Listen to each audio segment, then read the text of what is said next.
सुंदर मनमोहक दिव्य झांकियों का सभी लोग दर्शन करेंगे।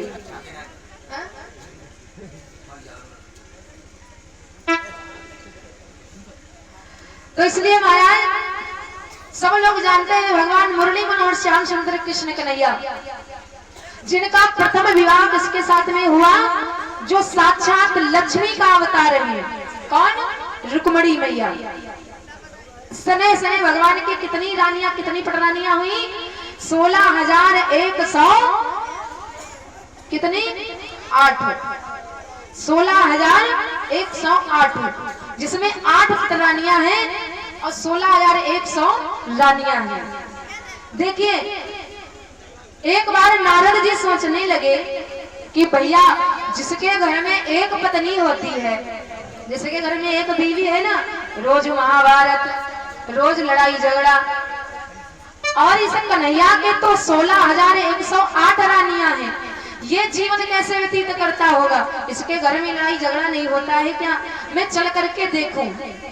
अब देखो, कभी कभी पति पत्नी में ऐसा झगड़ा हो जाता है और माताएं बहनें जानते क्या कह देती हैं?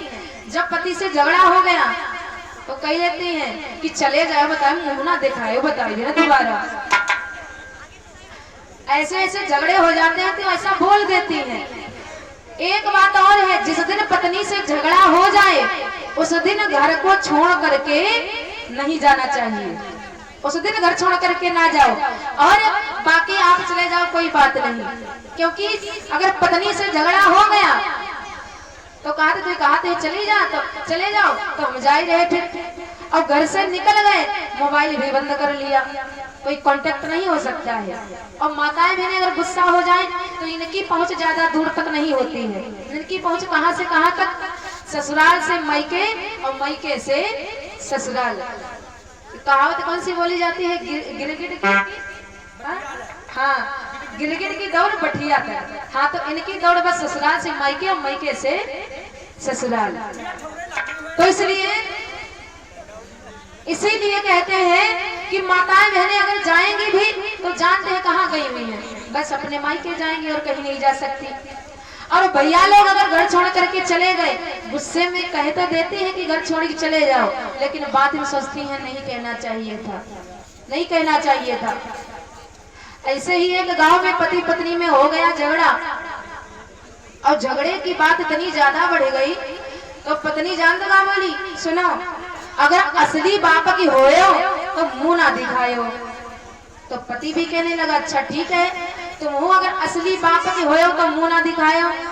दोनों लोगों में जब झगड़ा हो गया तो बोल चाल हो गई बंद। कहे ना असली बाप के हो तो बोलो ना, तो दूसरे ने भी कहा, पति ने भी कहा असली बाप के तुम ही हो तो मुझसे ना बोलो, तो बोल चाल हो गई बंद। और जब बोल चाल बंद तो 1 दिन हुआ, 2 दिन हुआ, 3 दिन हुआ, बोल चाल नहीं हो रही है, बातें बिल्कुल बंद। पत्नी देवी भोजन बनावे और भोजन बना के रख दे, पति देवता खाए या ना खाए कोई लेना देना नहीं। तो ये धीरे धीरे धीरे धीरे ऐसा ही होता रहा। एक दिन पति ने सोचा चलो कोई बात ना है, तो हमारी घरवाली ही, हम ही बोल देते छोटे हो जाएं। तो गए पत्नी के पास, सोचा कि चलो बोल दें, लेकिन जैसे बोलने को हुए कि लाओ बोल दें तो बात याद आएगी, इसने हमसे कहा था कि असली बाप के होयो तो बोलो ना, और अगर हमने कहीं बोल दिया तब तो हम नकली बाप के हो जाएंगे। हाँ, तो कैसे बोल दे? तो नहीं बोले। उसके बाद पत्नी ने भी एक दिन सोचा चलो हम बोल दें, पत्नी ने भी वही सोचा कि अगर हमने भी बोल दिया तो हम भी नकली बाप के। धीरे धीरे समय बीत गया। एक दिन की बात, इनके घर के सामने एक था पेड़, और पेड़ की जड़ पर बैठे और बीड़ी पिए जाए। और कभी कभी दिमाग में देखा होगा, भैया लोगों की आदत होती है बीड़ी पीने की या शराब पीने की, होती है ना। अच्छा, कुछ लोग क्या कहा भैया जब ज्यादा टेंशन होने लगती है दिमाग में तो हम थोड़ा सा पी लेते हैं, खाली घूंट भर डाल लेते हैं, ऐसे कह देते ना। टेंशन होने लगती है ज्यादा, दिमाग में परेशान हो जाते तो पी लेते, थक जाते तो पी लेते। अच्छा एक बात बताओ, आप लोगों को जब ज्यादा टेंशन हो जाती तो 2 घूंट डाल लेते, और माताओं बहनों को टेंशन नहीं होती है क्या? हाँ, आप लोगों को चिंता नहीं होती, तो यहाँ लोग सोचने लगे कि जब वही कर सके तो हमको है? तो ये नहीं। देखो टेंशन सबके होती है जिंदगी में, चिंता तो सबके होती है, और दिमाग सही रखना है, क्योंकि पहचान हमारी आपकी कैसे बनती है? सोच से। अच्छी सोच तो अच्छी पहचान, सकारात्मक सोच तो सकारात्मक आपकी पहचान भी बन जाएगी, क्योंकि जैसा खाओगे अन्न और वैसा होगा मन, जैसा पियोगे पानी और वैसी होगी वाणी। आप लोग सोचते हो कि हाँ, अगर हमसे कोई बोले तो बड़े नीके बोले, बड़ा प्रेम से बोले, और तुम दूसरे पर लड़ी पड़ो, तो ऐसा होगा क्या? आप लोग खेत में एक बीज का खड़बड़ मचाए रहे, अगर ना सुनाई हो तो ढुके जाओगे। हाँ, हमको भीड़ नहीं चाहिए, श्रोता चाहिए, श्रोता सुनने वाले। हाँ, भीड़ की जरूरत नहीं है हमको। एक बीज हम खेत में बोते हैं, और एक बीज के जब बाली निकलती है तो कितने बीज बन जाते हैं? 50 बीज बन जाते हैं। तो जब एक अच्छाई आप बोओगे ना, तो अच्छाई अगर आप चाहते हो कि हमारे पास अच्छाई ही आए, तो एक बीज अगर अच्छाई का बोओगे तो 50 अच्छाइयां आपके पास आएंगी। हाँ, तो जैसा बोओगे वैसा काटोगे, क्योंकि जब बोई हो बबूरा तो खाई का अनार ना मिली। जैसा बोगे वैसे ही काटोगे। इसीलिए भगवान कहते हैं तू कर्म कर, तू कर्म कर और फल देना मेरा काम है। तू जैसा कर्म करेगा मैं फल तुझे वैसा ही दूंगा। कर्मण्येवाधिकारस्ते मा फलेषु कदाचन। कर्म किए जा, फल की इच्छा मत कर रे इंसान, और जैसे कर्म करेगा वैसे फल देगा भगवान। तो इसीलिए आज अगर आप अपना खाना पीना शुद्ध रखोगे तो आपका मन भी शुद्ध रहेगा, विचार शुद्ध रहेंगे। तो इनकी आदत है बीड़ी पीने की। ये पेड़ की जड़ पर बैठे और बीड़ी पिए जाए, सोचे कि बोलचाल कैसे चालू हो, कैसे चालू हो। तो जैसे हम कुर्ता पहन रखे, ऐसे ही कुर्ता उन्होंने भी पहन रखा था। तो पीछे वाला जो पल्ला नहीं होता, पीछे वाले पल्ले में वो बीड़ी ऐसे सुलगा दी, बीड़ी लगा दी, कुर्ता सुलगने लगा। और पत्नी देवी अंदर से देख रही है, भगवान कुर्ता सुलग रहा है और धीरे धीरे सुलग करके जलने लगेगा। अब कुर्ता किसने पहन रखा है? हमारे घर वाले ने। और धीरे धीरे जब ये सुलगेगा, जलेगा, तो साथ में पति देव तो जलने लगी है। हाँ, पति देव भी जलेंगे। तो चलो कोई बात नहीं, गुस्सा अपनी जगह पर बता दे जा करके। तो सीधे मुंह बात नहीं की और जाके खड़ी भई, ऐसे पीठ किया पति देव की तरफ और मुंह दूसरी तरफ। किसी का कुर्ता जला जाए तो मैं क्या करूं, किसी का कुर्ता जला जाए तो मैं क्या करूं, किसी का कुर्ता जला जाए तो मैं क्या करूं। पति देव ने जब किया धरा तो खुद का है। पत्नी ने जो 4 बार ऐसा कहा तो पति ने वो कुर्ता बुझा दिया और फिर कहे लगे, सुनो कुर्ता जला सो जला, लेकिन तुम बोलो तो। चलिए हे बहाने तुमने बोल दिया। तो ऐसा भी झगड़ा पति पत्नी में हो जाता है। पति पत्नी में झगड़ा करो लेकिन चोटिया नचोरी ना करो। हाँ, तुम मरियो तो कबरी हाथ ना रही काम मारी मामूली बा। उन्होंने उठाई मुंगरी, उन्होंने उठाया झाड़ू, या कुछ भी हाथ में आ गया ले जैसा पटकी चालू। तो ऐसा झगड़ा भी नहीं होना चाहिए। प्रेम से झगड़ा कर लो, क्योंकि जितना झगड़ा होता है उतना ही प्रेम तगड़ा होता है। और इसका मतलब ये नहीं है कि झगड़ा ही करते रहो। ऐसा झगड़ा करो, सुबह अगर झगड़ा करो तो दोपहर का भोजन एक साथ में बैठ करो पति पत्नी, ऐसा झगड़ा होना चाहिए। तो नारद जी ने क्या सोचा कि मैं जाकर के देखूं, कृष्ण के तो 16,108 रानियां हैं। इतनी रानियों के साथ ये जीवन कैसे व्यतीत करता होगा। और सम्मानित भैया जी सतीश सिंह यादव जी बजेरा से 101 मुद्राओं का दान कर रहे हैं। ओम प्रकाश राजवंशी जी 20 मुद्राओं का दान कर रहे हैं। राधे श्याम यादव जी बजेरा से 51 मुद्राओं का दान कर रहे हैं। बहुत बहुत सुमंगल कामना। भगवान सबके घर में खूब खुशियां बरसाएं और हमेशा मंगलकारी होते रहे।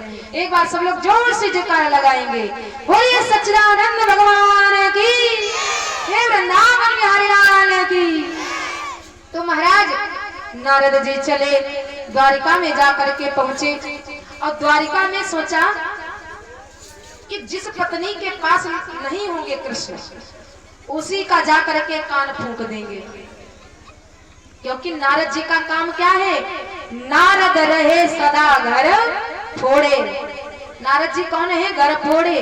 तो इसीलिए नारद जी का काम है लड़ाई झगड़ा करवाना। नारद जी ने सोचा चल करके देखते हैं। तो सबसे पहले पहुंचे रुक्मणी जी के महल में। तो देखा कि भगवान बैठे हुए हैं। सोचा कि अगर रुक्मणी के महल में है तो सत्यभामा के महल में नहीं होंगे। सत्यभामा के महल में जाकर के जब पहुंचे तो भगवान वहां पर भोजन कर रहे हैं बैठे। तो सोचा यहाँ पर भी बैठे हुए हैं, इसका मतलब जामवंती के वहां नहीं होंगे। जामवंती के यहाँ जब पहुंचे तो वहां भी भगवान विश्राम कर रहे। नारद जी की समझ में नहीं आया कि ये कैसी लीला है, मैं जहाँ जिसके महल में जाता हूँ कृष्ण वहां पर पहले से उपस्थित मिलते हैं, तो मेरे यहाँ पर कैसे पेश चले, मैं कैसे झगड़ा करवाऊं। तो उस दिन तो नारद जी चले गए, लेकिन कुछ दिन बाद वापस आए। कुछ दिन बाद वापस आकर के नारद जी द्वारिका में पहुंचे और एक हाथ में फूल है, बड़ा सुंदर फूल, काहे का? पारिजात का। पारिजात का पुष्प ला करके देवर्षि नारद जी पहुंचे द्वारिका, और द्वारिका में भगवान कृष्ण से जब मिले, भगवान कन्हैया ने क्या कहा देवर्षि नारद जी से, अरे आइए मुनिवर आइए, और सुंदर हाथ में फूल है, कैसा फूल है ये? तो भगवान कन्हैया को देवर्षि नारद जी ने वो फूल दे दिया। प्रभु आपको फूल अच्छा लग रहा है तो आप ले लो। भगवान कन्हैया कहने लगे ठीक है, वो फूल दे दिया भगवान कन्हैया को। अरे देव पुष्प नारद जी, देव पुष्प नारद जी हैं देवलोक से लगी आए, आए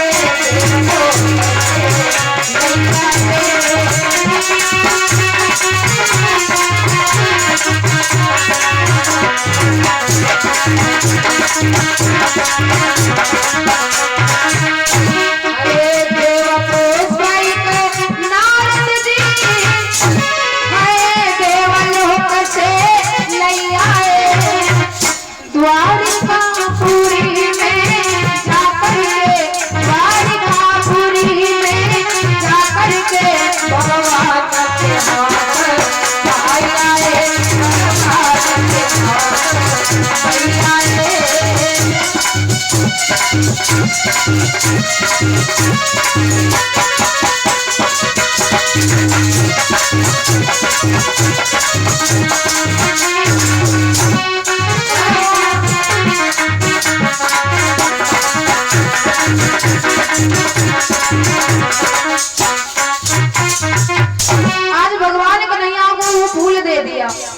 भगवान कन्हैया ने सोचा हम क्या करेंगे इस फूल का।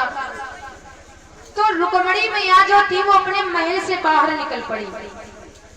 रुक्मणी मैया को जब आते हुए देखा तो भगवान ने सोचा कि चलो ये फूल मैं रुक्मणी को दे दूं। नारद जी फूल लेकर के आए, भगवान कन्हैया को दिया। भगवान कन्हैया ने फूल किसको दे दिया? रुक्मणी जी को। तब तक सत्यभामा अपने महल से निकल पड़ी। सत्यभामा की जैसे दृष्टि पड़ी कि मेरे स्वामी एक फूल लेकर के आए और वो फूल दे दिया किसे? रुक्मणी को। इसका मतलब ये हमसे प्रेम ही नहीं करते, प्रेम करते होते तो एक फूल लेकर के आए, वो फूल मुझे देते। अब तो सत्यभामा जल्दी जल्दी गुस्से में चल करके आई और कड़ी हो गई, क्यों एक ही फूल लेकर के आए और आपने मुझे फूल नहीं दिया?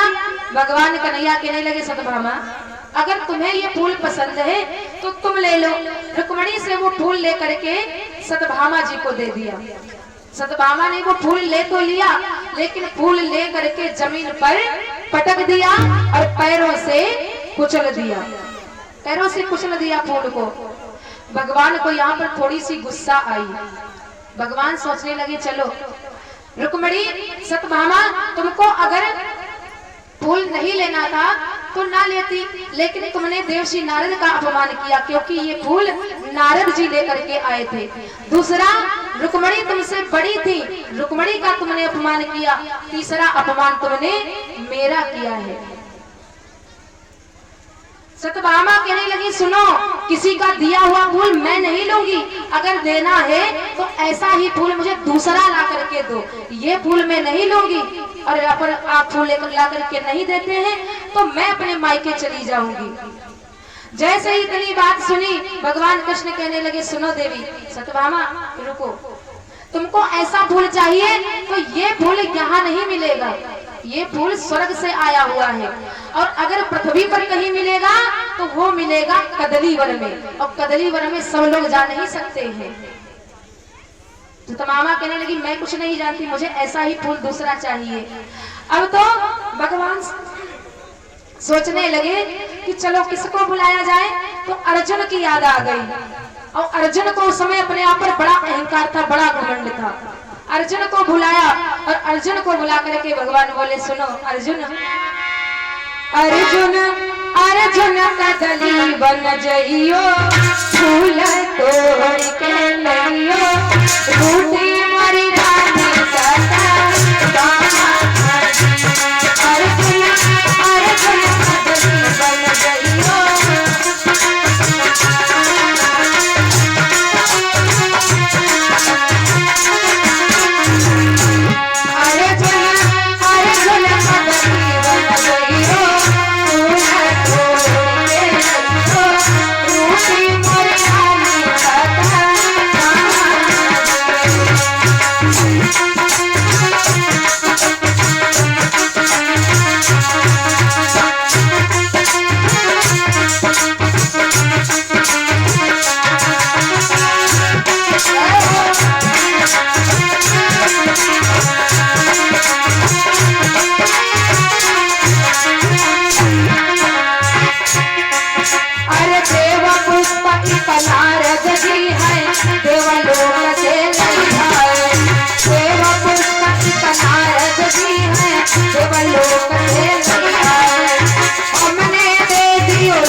कि मैंने पूरी महाभारत जीत ली, मेरा जैसा कोई दरदारी दुनिया में नहीं है।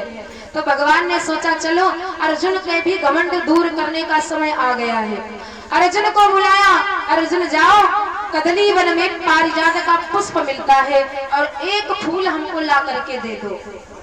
अर्जुन कहने लगे प्रभु आप एक फूल की बात करते हो, बताओ तो हजारों फूल ला करके आपके चरणों में पटक दूं। जब ये सुना तो भगवान कहने लगे ऐसा करो अर्जुन, केवल तुम एक ही फूल ला दो, इतना ही बहुत है। अर्जुन चले और जिस समय अर्जुन चले तो भगवान कन्हैया समझाने लगे सुनो अर्जुन, जा तो रहे हो लेकिन उस कदली वन में पहरा जानते हो कौन लगाता है? हनुमान जी। कहते हैं चारों युग परिताप तुम्हारा, चारों युग में हनुमान जी निवास करते हैं, चाहे वो सतयुग हो, त्रेता हो, द्वापर हो, चाहे कलयुग हो। कलयुग में भी हनुमान जी का निवास है। तो इसीलिए संभल करके जाना, क्योंकि हनुमान जी वहां पर पहरा लगाते हैं। अर्जुन कहने लगे प्रभु आप अभी बंदरों से डरते हो। हा? हनुमान जी को क्या बताया? बंदर। भगवान कन्हैया सोचने लगे कि बंदर से, उस बंदर से जब पाला पड़ेगा तब तुमको पता चलेगा कि वो बंदर है कि कौन है। जिस समय अर्जुन जाकर के कदली वन के पास पहुंचे तो बानर जो थे वो पहरा लगा रहे थे और हनुमान जी महाराज जो थे विश्राम कर रहे थे। बानरों ने जब देखा कि पृथ्वी लोक से एक मानव आया और मानव आकर के फूल को तोड़ रहा है, तो वानर आए और वानर आकर के कहने लगे ए मानव कौन हो तुम, बिना पूछे पुष्पों को तोड़ रहे हो। अर्जुन ने पीछे मुड़ करके देखा ये बंदर हमको रोक रहे हैं, तुम्हारी इतनी मजाल। सबको मार पीट करके बानरों को भगा दिया। बानर रोते रोते जाकर के हनुमान जी के पास पहुंचे और जगाया हनुमान जी को, ए बजरंगी जागो जागो बजरंग बली, कबीर बाग में आया है, कबीर बाग में आया है।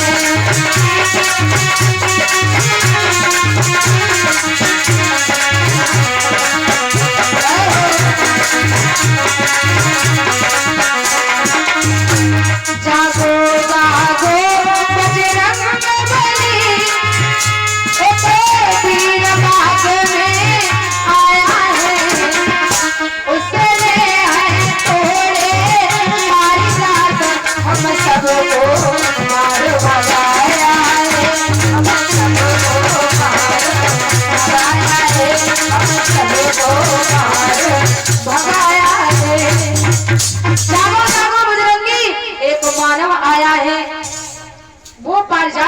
पुष्पों को तोड़ रहा है।